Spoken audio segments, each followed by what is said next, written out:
crescents having replaced crosses, staring toward the heavens. This building is now known as Masjid Isa ibn Maryam, or the Mosque of Jesus, Son of Mary. Until 4 years ago, it was called the Holy Trinity Church. Walk inside, and a verse from the Quran engraved in wood reads, "Allah will forgive everyone, regardless of their sins."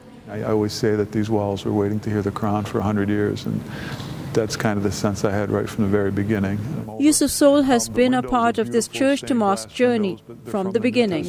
He admits it was not easy to hear Islam's call to prayer, the Adhan, echo in a church. There are some people who were very angry and upset. People who I never saw before were angry at me personally, because people put me a little bit in front, being an American.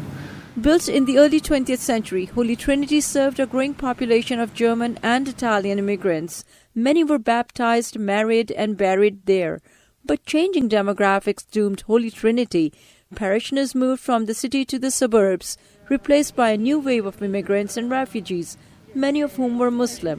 We broke bread with many different groups, and eventually they were at peace and at ease with the idea of this becoming a mosque. In 2010, the Roman Catholic Diocese of Syracuse closed the church as part of a regional reconfiguration. Although others were willing to pay 3 times the price to turn the church into a bar, it was sold to a Muslim group for much less money, so God could still be worshipped in a house of God. And then the rehabilitation of the building started. Pews were removed, its wood used to fix the floor.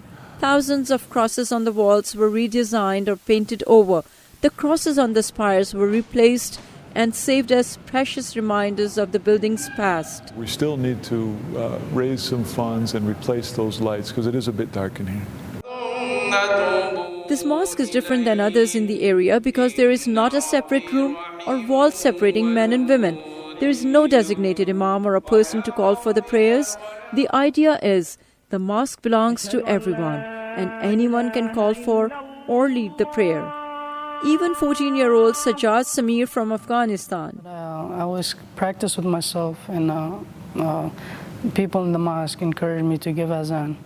And I started giving azan for like a few days. Refugees from several countries live near this mosque, but it serves a community beyond just the Muslims. So they really do see themselves as serving the entire neighborhood, from a food pantry open to all, to picnics and summer events and other things. So they really are wonderful community partners who want to serve the entire community, not just the members, the Muslim community locally.